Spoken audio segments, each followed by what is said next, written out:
Assalamualaikum warahmatullahi wabarakatuh. Waalaikumsalam. Bismillahirrahmanirrahim. Alhamdulillahirabbil alamin. Wassalatu wassalamu ala sayyidina Muhammadin wa ala alihi wa ashabihi ajma'in. Amma ba'du. Ya ibadallah, kita muliakan guru kita Muallim Dr. Haji Syekh Ahmad STMA, orang tua kita Ustaz Haji Mahali telah istiqomah membimbing pembacaan kitab munajat setiap Sabtu pagi. Orang tua kita Ketua DKI Masjid Sebul Salam RSUD Pasar Bo, Dr. Sumantri, dan yang kita muliakan Direktur Rumah Sakit Umum Daerah Pasar Bo, Dr. Isnidiati, serta jamaah Masjid Sebul Salam dimanapun Anda berada, serta rekan-rekan pada suka yang telah bergabung di pengajian tafsir Sabtu pagi ini. Sama-sama kita panjatkan puji syukur kita kehadirat Allah Subhanahu wa taala. Salawat dan salam kita berikan sanjungan keridhaan baginda agung Nabi Muhammad sallallahu alaihi wasallam. Jemaah yang dimuliakan Allah Subhanahu wa taala, marilah kita simak sama-sama pengajian tafsir Sabtu pagi ini bersama guru kita Muallim Dr. Haji Syekh Ahmad STMA. Namun sebelum itu kita bertabaruk dengan memulai dengan pembacaan suratul Fatihah. Ala hadhihi niyyah wa bisyiril Fatihah.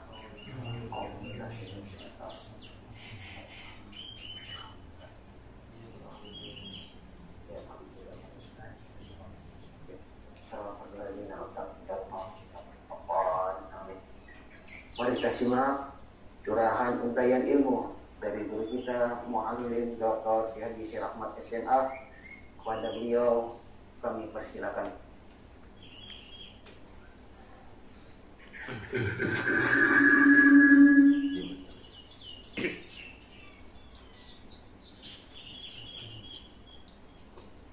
Assalamualaikum warahmatullahi wabarakatuh.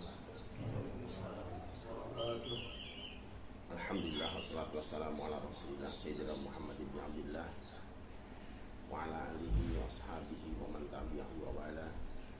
Rabbi shrah li sadri wa yassir li amri wa hlul 'uqdatam min lisani yafqahu qawli. Subhanaka la ilma lana illa ma 'allamtana innaka antal alimul hakim. Amma ba'du. Selamat pagi. Volume kecil. Dimatikan.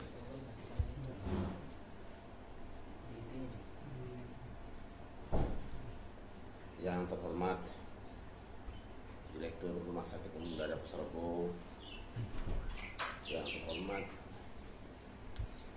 Ketua DKM Masjid Sebul Salam Rumah Sakit Umum Daerah Pasar Bo, para guru, para sakit dan teman-teman sekalian, hamba-hamba yang dimuliakan. Alhamdulillah sampai pagi ini kita masih diberi kesempatan untuk bersama dalam mengkaji ayat-ayat firman Allah di dalam Al-Quran. Mudah-mudahan kita semua senantiasa dijaga kesehatan oleh Allah Subhanahu wa ta'ala dan diberi kemampuan serta kemauan untuk memberikan sumbangsih kepada sesama umat manusia. Pada pagi ini kita akan membahas kembali Suratul Baqarah ayat 120. Surah Al-Baqarah ayat 120.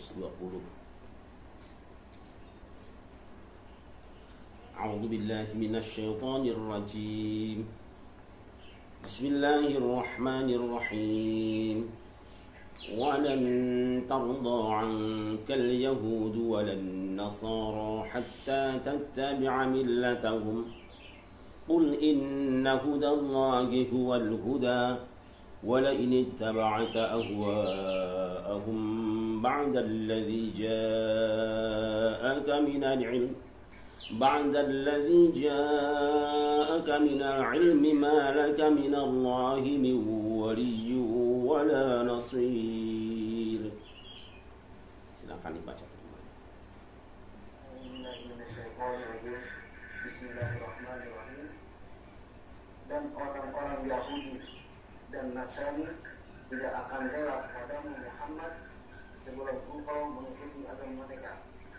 Katakanlah, sesungguhnya petunjuk Allah itulah petunjuk yang sebenarnya, dan jika engkau mengikuti keinginan mereka setelah ilmu kebenaran sampai kepadamu, tidak akan ada bagimu pelindung dan penolong dari Allah. Subhanallahul azim. Ada beberapa poin yang dapat kita bahas melalui ayat ini. Yang pertama tentang kata tardo, rodiya yardo, ridho, yang di dalam keseharian kita suka dibaca dengan rela, karena memang lidah bangsa ini tidak selalu bisa mengikuti huruf-huruf di dalam huruf bahasa Arab. Tetapi juga memang ketika satu bahasa dipindahkan kepada bahasa lain, umumnya suka ada perpindahan baik konsonan maupun vokalnya.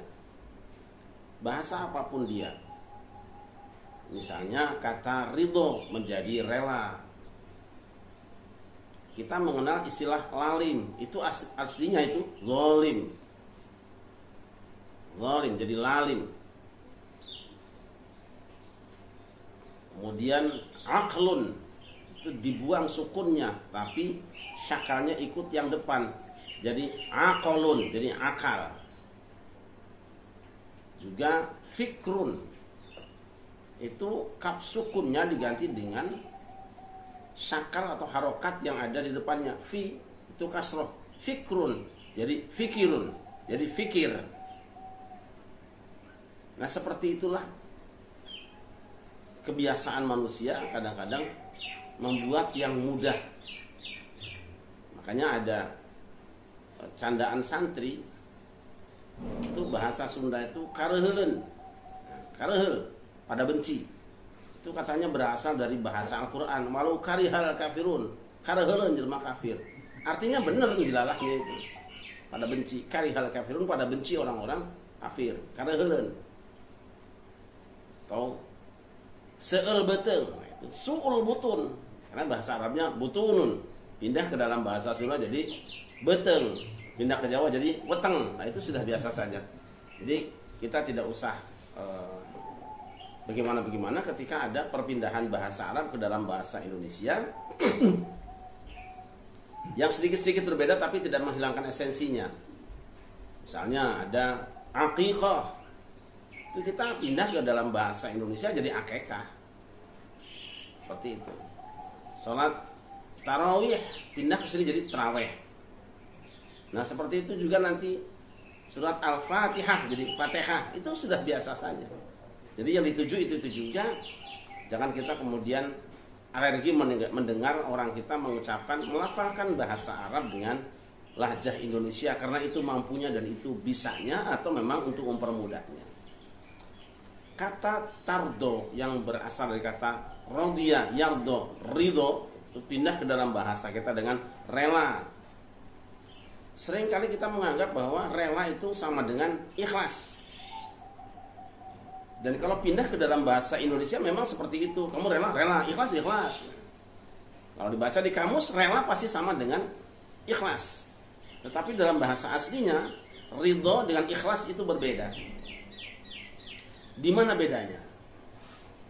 Nah, kita mulai dari ikhlas. Akhlaso. Ikhlas itu artinya apa? Bersih, khalis, bersih. Gampangnya saja, ikhlas itu adalah mempersembahkan satu perbuatan kepada zat lain dengan tidak mengharap imbalan apa-apa kecuali pengakuan dari dia saja. Ikhlas. Hanya ikhlas itu memberikan sumbangan, berikan sumbangan dengan ikhlas. Nah, di dalam Al-Quran, mukhlisina lahu, la untuk dia, lahu untuk dia. Jadi orang-orang yang beriman itu dalam beribadah itu ikhlas untuk dia, untuk Allah, mempersembahkan untuk Allah. Mukhlishan lahuddin, mukhlishan lahuddin, mengikhlaskan untuk dia agama. Jadi kita melakukan satu perbuatan atau memberi uang misalnya, itu memberikannya itu tulus karena Allah, tulus tidak mengharap apa-apa, itu namanya ikhlas. Nah, kebalikannya adalah ar-ridha. Ridha itu terbalik dari ikhlas.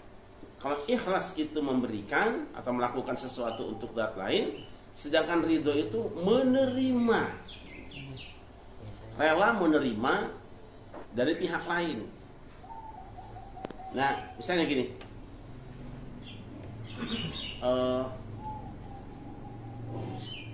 ada ayat mengatakan radhiyallahu anhum wa radu anhu. Allah rela dari mereka. Artinya apa? Yang mereka lakukan membuat Allah rela, puas, senang. Gitu tak? Rela. Nggak ridho lah. Walaupun dia menyakiti aku sudah ridho lah. Dia bukan memberikan, tetapi menerima. Hanya bedanya kalau ridho itu an. Jadi ada huruf jernya. Kalau ikhlas itu al-ikhlasu mukhlisina, ikhlas, mukhlisin, orang ikhlas lahu, gini lahu, mengikhlaskan untuk dia atau bagi dia. Tetapi kalau ridho, radhiyallahu anhum, ini anhum, an itu dari, kalau li untuk. Jadi rela dari apa yang mereka lakukan. Kalau ikhlas untuk mereka, kepada mereka. Itu bedanya ya, sekiranya bisa kelihatan jelas. Ikhlas memberikan, rela menerima. Jadi awas jangan ditukar-tukar. Tetapi kalau terlanjur dalam bahasa Indonesia itu, kalau kita lihat kamus itu ikhlas sama titik 2 rela, nanti biasanya kalau ngisi TTS itu ikhlas, biasanya rela, ikhlas gitu. Ya. Nah, dua sifat, dua kata ini adalah hubungan antara dua zat ya. Aku ikhlas memberikan padamu dan engkau juga rela menerima apa yang aku lakukan padamu. Rela menerima yang kuberikan padamu. Kemudian di sini ada yang kedua adalah al-Yahud wan Nasara. Al-Yahud wan Nasara. Yahudi dan Nasrani itu, maaf lupa tadi lannya belum ya. Lan tardo. Lan itu beda dengan la, beda dengan lam. Kalau la artinya tidak, tapi kalau lan tidak akan pernah terjadi. Lan tardo tidak akan pernah terjadi. La yaquma tidak akan pernah berdiri. La yaqula tidak akan pernah makan. Selamanya li ta'bid. Dalam bahasa Arab itu kaidahnya li ta'bid, untuk selamanya. Ketika ada pernyataan lan tardo, menunjukkan bahwa tidak akan pernah rela, tidak akan pernah menerima, tidak akan pernah senang hatinya, dan tidak akan pernah menerima selamanya. Siapa? Al-Yahudu, orang-orang Yahudi, walan Nasara, dan tidak juga orang-orang Nasrani. Perhatikan, lan diulangi dengan la. Sebetulnya bisa saja lan tardo walan tardo angkal Yahudu wan Nasara, bisa. Tidak akan pernah ridho Yahudi dan Nasrani. Tapi diulangi, tidak akan pernah ridho siapa orang Yahudi dan tidak juga orang-orang Nasrani. Ini menunjukkan bahwa sebenarnya antara Yahudi dan Nasrani juga itu orang lain, itu berbeda. Jadi ukuran kerelaan Yahudi dan kerelaan Nasrani, penerimaan Yahudi dan penerimaan Nasrani itu berbeda. Yahudi dan Nasrani itu dalam banyak hal mereka saling bertentangan. Ini indahnya Al-Quran. Tidak disatukan sekaligus. Memang aslinya juga berbeda mereka. Ini Yahudi, Nasrani. Yahudi tidak akan rela, Nasrani juga tidak akan rela. tidak digabungkan kalimatnya. Angka darimu atau kepadamu, terjemahnya kepadamu. Karena bahasa Indonesia begitu. Angka seharusnya dari engkau. Darimu Muhammad. Di sini domirnya itu adalah ka, anta, Muhammad. Perhatikan ini. Di sini kita kadang-kadang timbul sikap atau penilaian atau asumsi yang kemudian membuat kita menjadi Yahudi tidak akan menerima, tidak akan rela. Demikian juga Nasrani, sampai engkau Muhammad mengikuti milah mereka, yang oleh para penterjemah diartikan dengan din. Para mufassir diartikan dengan din, agama. Nah ini. Sebagian ulama mengatakan bahwa kalimat ini bersifat khusus, yaitu dalam kasus pemindahan kiblat. Kita tahu bahwa dulu kaum muslimin bersama dengan orang-orang Yahudi sama-sama saja kiblatnya menghadap ke Baitul Maqdis. Nah, tuh. Setelah 16 bulan, kemudian Rasulullah SAW memindahkan kiblatnya menghadap ke Ka'bah atau Baitullah di Makkah. Protes mereka dan mereka kecewa dengan tindakan Rasulullah, menginginkan supaya kiblat itu tetap kembali ke Baitul Maqdis.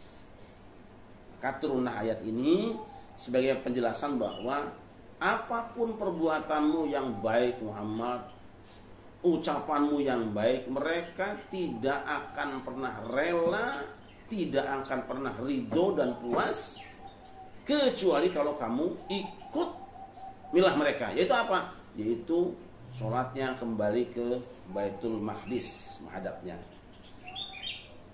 Tetapi secara umum ayat ini bersifat umum. Orang Yahudi dan Nasrani tidak akan pernah puas kepada baginda Nabi besar Muhammad SAW kecuali kalau beliau ikut agama mereka. Nah, timbul pertanyaan sekarang. Apakah sikap dan perilaku Yahudi dan Nasrani itu mereka berlakukan juga kepada umatnya, atau hanya mereka berlakukan kepada baginda Nabi besar Muhammad SAW? Atau bahasa lain, apakah statement Allah bahwa orang Yahudi dan Nasrani itu tidak akan rela sebelum ikut mereka itu, yang dimaksud adalah Rasul sendiri atau semua umatnya? Nah, ini penting.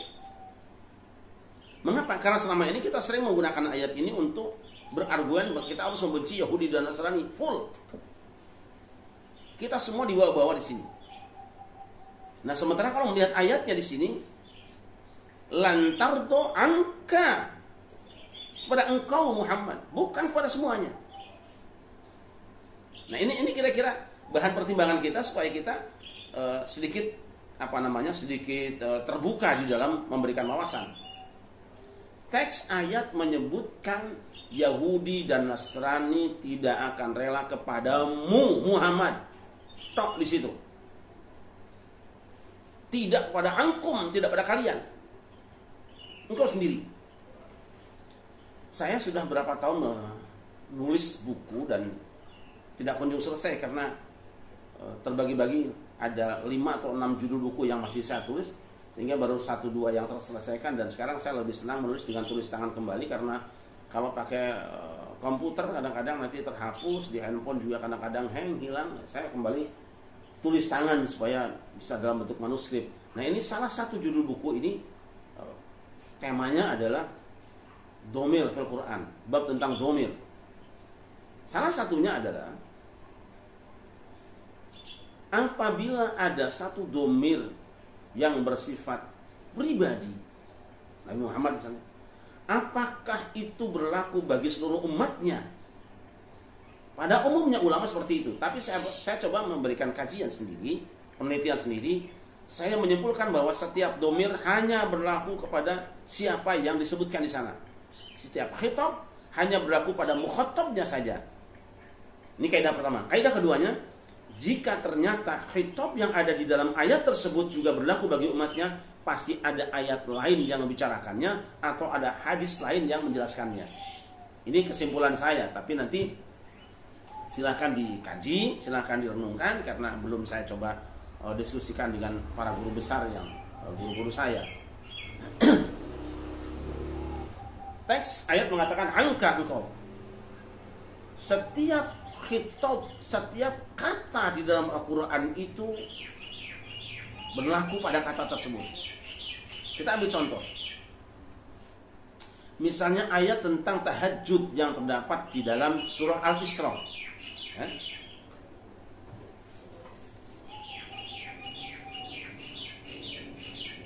Ini mungkin agak sering diulang-ulang karena resiko pengajian rutin ya berulang-ulang. Dan itu dipandang perlu untuk menyegarkan kembali ingatan kita, karena pada umumnya kita kalau sudah ngaji, pada kemarin sudah dikaji lupa lagi ya. Tapi itu tidak berlaku di jamaah rumah sakit umum Darul Serbo. Kalau rumah sakit umum Serbo insya Allah dijamin lupa semua. Misalnya wa minal laili fatahajjad bihi nafilatan lak. Dari sebahagian malam fatahajjad, maka tahajudlah kamu. Tahajudlah kamu Muhammad. Tegas. Menurut asalnya perintah fatahajjad itu menunjukkan kepada wajib, sehingga Allah pun nambah nafilatan lak sebagai ibadah tambahan sunat bagimu. Perintah ini khusus pada Nabi Muhammad. Di sebagian malam tahajudlah kamu Muhammad. Bahasa perintahnya tegas banget, tahajudlah kamu. Ayat ini hanya berlaku untuk baginda Nabi besar Muhammad SAW, tidak bagi umatnya. Apa indikatornya? Ujung ayat, asa ayyab'asaka maka rabbuka maqaman mahmuda. Mudah-mudahan Tuhanmu nanti membangkitkan kamu hai Muhammad di maqaman mahmuda. Maqaman mahmuda itu adalah asy-syafa'atul kubra, yang punya asy-syafa'atul uzma, yang punya syafaat hanya Rasulullah, bukan yang lain. Syafaat uzma hanya Rasulullah. Seandainya ayat ini ditujukan kepada seluruh umatnya, niscaya syafaatul uzma juga akan dibagikan, diberikan oleh umatnya. Punya hak untuk memberikan syafaat juga diberikan pada umatnya. Salah satunya itu. Jadi ayat perintah tahajud di dalam surat Al-Isra ini hanya berlaku kepada Rasulullah SAW sesuai dengan teksnya. Fatahajjad bihi, engkau Muhammad tahajudlah. Lalu ada yang bilang, wah kalau begitu tahajud tidak sunat bagi umatnya. Bukan begitu. Bukan begitu. Sampai di ayat ini memang tidak ada perintah tahajud bagi umatnya. Lalu lantas, dari mana para ulama mengatakan bahwa salat tahajud itu sunat bagi umatnya? Saya mengatakan tahajud, perintah pada umatnya, perintah tahajud pada umat Nabi Muhammad ada pada ayat yang lain. Dan itu kita dapatkan di dalam surat As-Sajdah. Bentuk kalimatnya sangat berbeda. Innama yu'minu bi ayatina alladziina idza dzukiru biha kharru sujadan wa sabbahu bihamdi rabbihim wa hum la yastakbirun. Tatajafa junubuhum 'anil madaji'i yad'una rabbahum khaufan wa tama'a wa mimma razaqnahum yunfiqun. Fala ta'lamu nafsun ma ukhfiya lahum min qurrati a'yunin jazaa'an bima kanu ya'malun. Perhatikan ayatnya.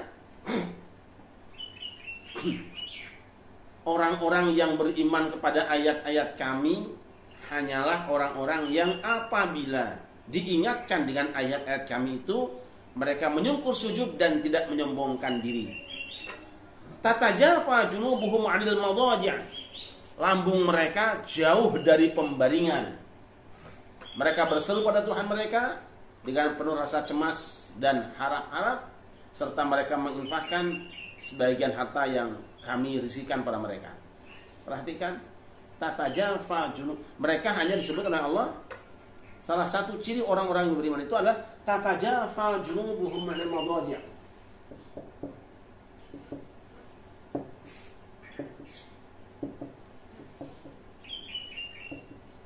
Lambung mereka jauh dari pembaringan, bangun malam tidak tidur. Allah puji di ayat ini mereka. Tapi Allah tidak perintahkan di ayat ini, tahajudlah kamu, bangunlah kamu malam hari. Tidak. Kalimat perintahnya tersembunyi di balik pujiannya.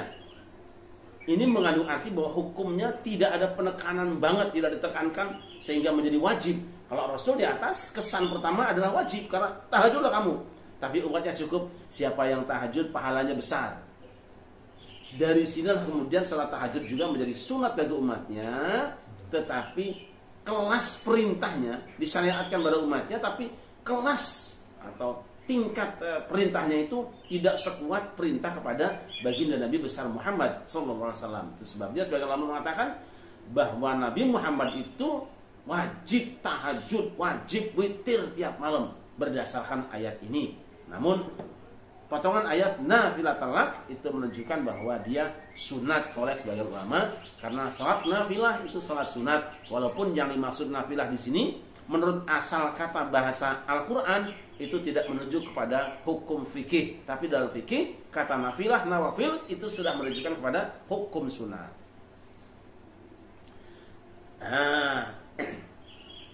Lain, misalnya perintah kita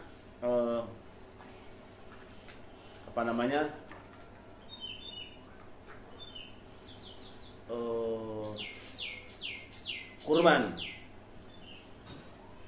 Kita kenal ayatnya, inna a'tainakal kautsar fasholli li rabbika wanhar.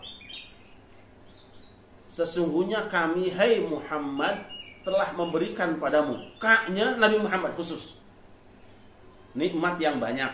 Jadi kautsar ada yang mengartikan telaga di akhirat, tapi kautsar maknanya adalah nikmat yang banyak. Fasholli li rabbika wanhar, maka salatlah kamu karena Tuhanmu, wanhar, dan sembelihlah kurban. Kita terjemah gampang saja. Perintah di ayat ini, perintah memotong kurban dan sholat Idul Adha di ayat ini itu khusus pada Rasulullah. Teksnya loh ya, teksnya khusus li rabbika a'tainaka, ka itu engkau Muhammad. Nah, apakah juga hukum yang terkandung di dalam surat ini, yaitu perintah sholat Idul Adha dan motong hewan kurban, itu hanya berlaku kepada Rasulullah atau juga berlaku pada umatnya? Umumnya orang menggunakan ayat ini untuk dalil sunnahnya kurban bagi seluruh umat Muhammad, tapi saya tidak. Saya coba memahami teks ini tetap berlaku hanya pada Rasulullah, tidak bagi umatnya. Loh, lantas berarti umatnya tidak sunat? Sunat, tetapi sunatnya kurban pada umatnya bukan berdasarkan ayat ini, melainkan ayat yang lain atau hadis yang datang. Di antaranya apa? La yanalallaha luhumuha wala dima'uha walakin yanaluhu taqwa minkum. Tidak akan sampai, tidak akan menyentuh Allah dagingnya, tidak pula darahnya. Yang akan sampai kepada Allah hanya ketakwaan di antara kamu. Perhatikan, tidak ada perintah potonglah kurban, tidak ada. Bentuknya informasi betapa mulianya orang yang memotong hewan kurban. Ditambah dengan hadis, man wajata sa'atan li ayyudhiya falam yudhi fala yaqrabanna musallana. Siapa yang punya rezeki yang cukup untuk berkorban tetapi dia tidak memotong hewan kurban, jangan mendekati tempat sholatku. Ini ada dalam hadis. Jadi ayat tadi tetap berlaku kepada Rasulullah. Adapun hukum yang diberlakukan pada umatnya bukan berdasarkan ayat tadi, tetapi berdasarkan ayat yang lain yang lebih ringan tekanannya, ditambah dengan hadis yang juga tidak seberat penekanan perintah kepada Rasulullah Sallallahu Alaihi Wasallam. Di sini kita sudah melihat bagaimana Allah itu adilnya. Kalau Nabi mah orangnya kelas berat, kalau perintah itu tegas-tegas saja. Tapi kalau kepada orang rakyatnya semacam kita, perintah jangan tegas-tegas. Kalau perintah tegas malah kabur atau memusuhi. Jadi perintahnya yang menghibur saja. Dan ini pola dakwah yang sangat luar biasa. Ini pula penegakan hukum yang seharusnya kita jalani. Kepada orang-orang besar hukum harus tegas, tapi pada orang-orang wong cilik agak sedikit longgar ambil kebijakan hukumnya. Nah, kita kembali kepada ayat tadi. Sekiranya lantar doangka ini berlaku khusus kepada Rasulullah, berarti perilaku orang Yahudi dan Nasrani masih memungkinkan, di antara mereka masih memungkinkan ada yang tidak ekstrim kepada umat Islam. Jika yang dituju oleh khitab di angka di sini khusus berlaku pada Rasulullah, tetapi kalau kemudian berlaku pada seluruh umatnya, maka sikap orang Yahudi dan Nasrani, karakteristik mereka kepada Rasul dan kepada umatnya sama saja sampai kapanpun juga. Nah, kita akan melihat perbedaan ulama di sini nanti. Untuk itu maka yang mungkin penting buat kita adalah mari kita baca saja surat surat Al-Maidah. Coba Al-Qur'an ini. Al-Maidah itu akhir juz 6 lah. Coba dibuka akhir juz 6 aja. Kalau nomor ayatnya la tajidanna asyaddan nas adawatan lil ladina al-yahudu wal ladina asyraku. Itu ayatnya 82. La tajidanna asyaddan nas adawatan lil ladina amanu al-yahudu wal ladina asyraku اليهود والذين أشركوا ولا تجدن أقربهم مودة للذين آمنوا الذين قالوا إنا نصارى ذلك بأن منهم قسيسين ورهبانا وأنهم لا يستكبرون. Ayat 82 surat Al-Maidah, silakan dibaca.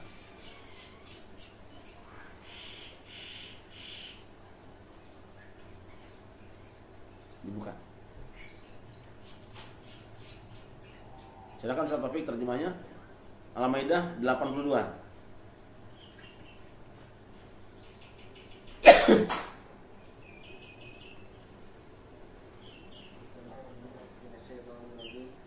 Bismillahirrahmanirrahim. Pasti akan kamu dapati orang yang paling keras permusuhannya terhadap orang-orang yang beriman ialah orang-orang Yahudi dan orang-orang musyrik. Dan pasti akan kamu dapati orang-orang yang paling dekat persahabatannya dengan orang-orang yang beriman ialah orang-orang yang berkata, sesungguhnya kami adalah orang Nasrani. Yang demikian itu karena di antara mereka terdapat para pendeta dan para rahib, juga karena mereka tidak menyombongkan diri. Di situ terjemahan tadi mawaddah itu diartikan dengan persahabatan. Pada al-wud itu cinta, sayang.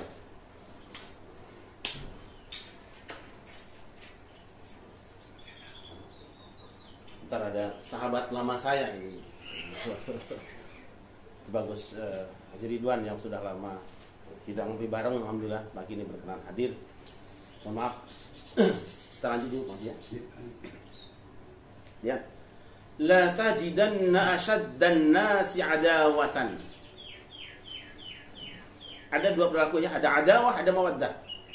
Kamu pasti akan mendapati manusia yang paling keras permusuhannya lilladzina amanu, pada orang-orang yang beriman. Ini beriman. Siapa? Al-yahudu, orang Yahudi, walladzina asyraku, dan orang-orang musyrik. Kita ingat, lam yakunil ladzina kafaru min ahli kitab wal musyrikin. Jadi kafir itu dua, ahlul kitab dan musyrikin.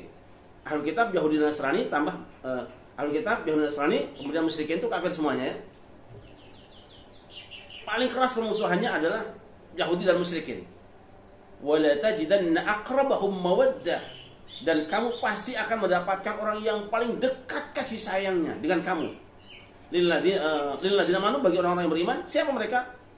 Alladzina qalu inna nasara, orang-orang yang mengatakan kami orang-orang Nasrani. Perhatikan, dibedakan di sini. Jadi Yahudi musyrikin itu adawah, sedangkan Nasara diumumkan dengan mawaddah, cinta di sini. Ini sangat luar biasa. Di sini saja sudah dibagi. sikap orang-orang kafir pada orang-orang yang beriman ada dua. Yahudi dan musyrikin itu keras musuh, tapi orang-orang Nasrani itu kasih sayang. Tentu tidak semuanya, sebagian mereka. Nah, kalau begitu berarti yang ada dalam angkal Yahud wal Nasara itu khusus bagi Rasulullah. Karena bagi umatnya terbagi. Ini ngambil wajah tafsir yang kedua. Dah ayat ini kita potong tidak sampai akhir ayat karena pesannya kan itu yang penting. Hamba-hamba yang dimuliakan, adalah menarik bahwa Al-Quran dan Al-Hadis acap kali menjelaskan etnis dan suku atau daerah secara terang-terangan. Ada daerah-daerah yang dipuji, misalnya tentang Yaman misalnya.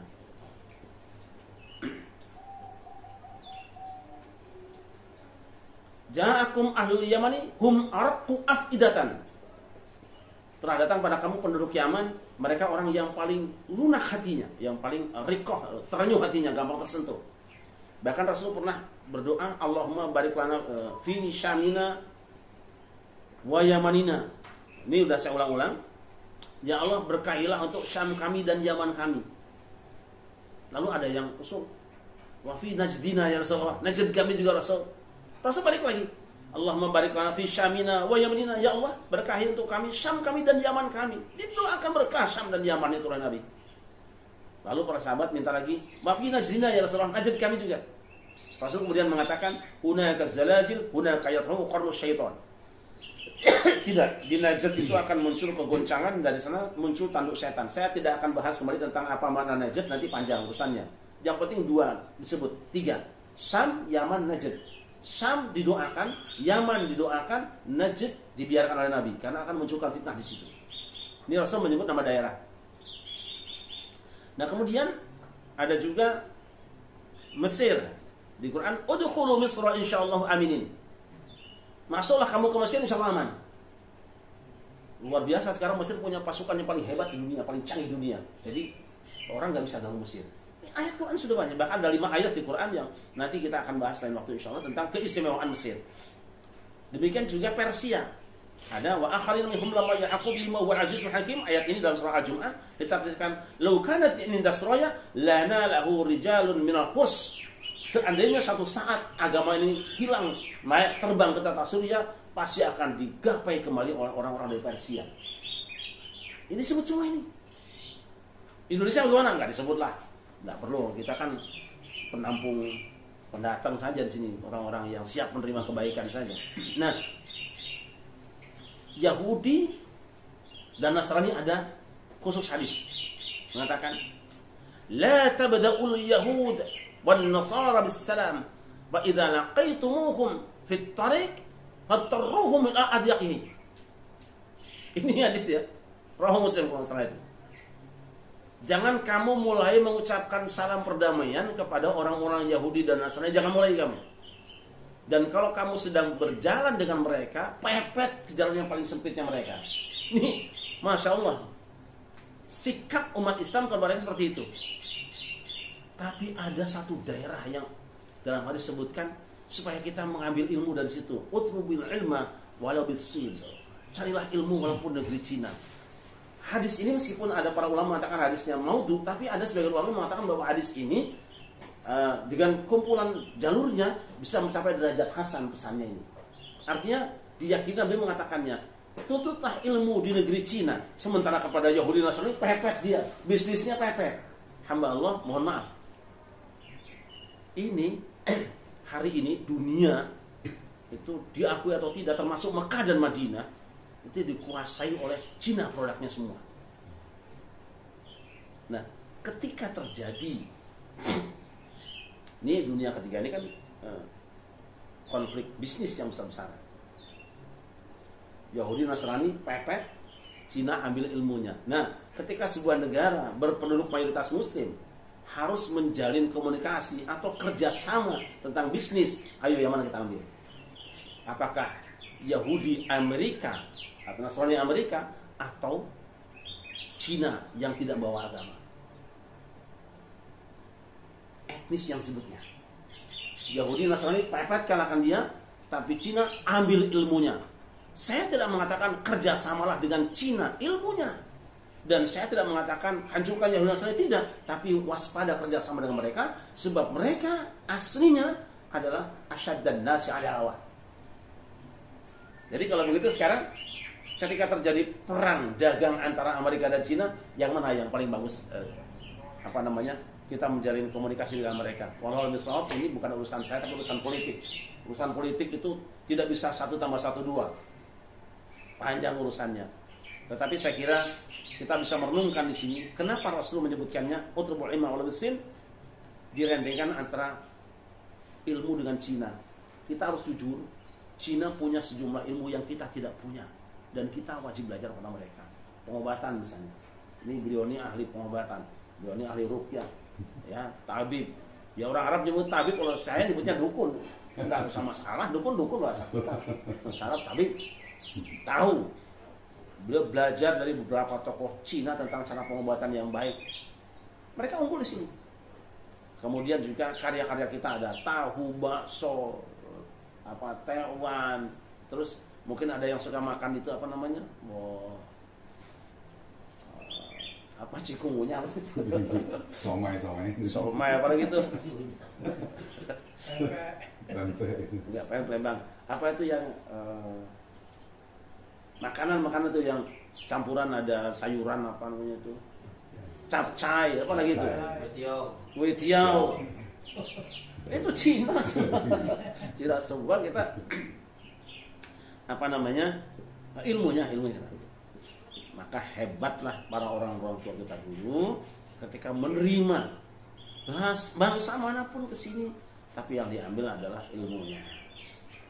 Demikian saya kira untuk sementara ayat ini, karena panjang bisa 2 jam lebih kalau kita kaji satu ayat ini. Sementara sampai di sini saya ingin menyimpulkan bahwa ketika terjadi konflik dagang antar 2 kekuatan, satu kutub Yahudi dan Nasrani dan satu kutub Cina, mana yang pantas kita ambil kalau kita ingin jadi pemenang? Silakan renungkan. Bismillahirrahmanirrahim.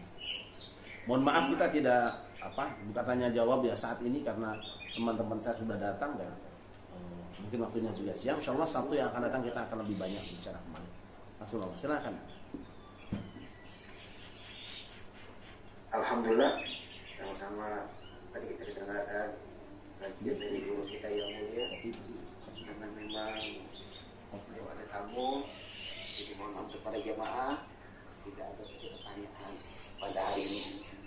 Baik saudara jamaah sekalian, mari kita tutup pengajian pagi ini dengan didoakan oleh guru kita pada beliau penutup belakang. Mungkin pertanyaannya bisa disampaikan lewat streaming ya, lewat YouTube-nya juga ada apa-apa, nanti kita akan bisa tanggapi. Allahumma shalli ala Muhammad sallallahu alaihi wasallam wa ashabihi wa dzurriyyatihi wa alihi ajma'in. Al-Fatihah.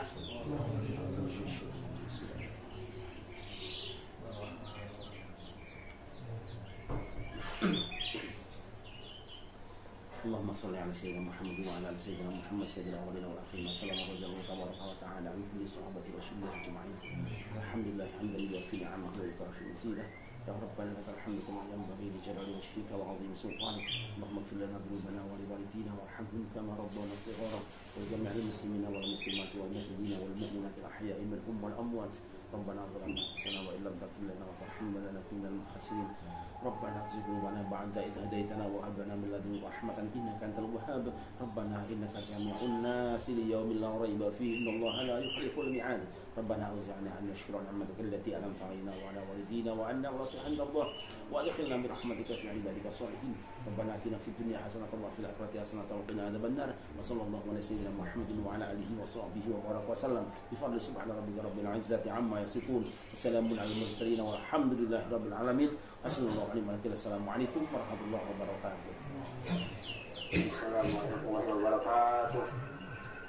Allahumma arhamna bil Qur'an waj'alna lana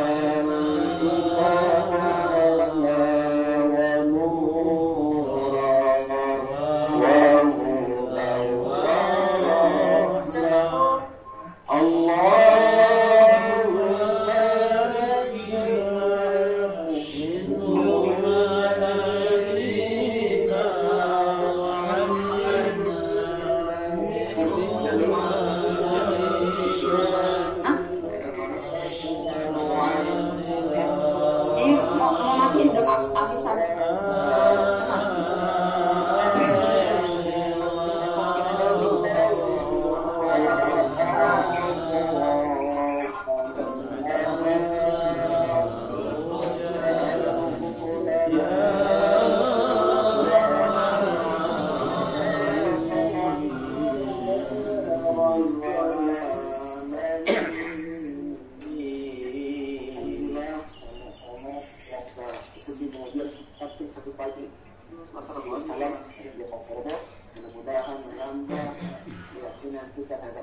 keberkahan yang menambah kekuatan kita kepada Allah Subhanahu wa Ta'ala.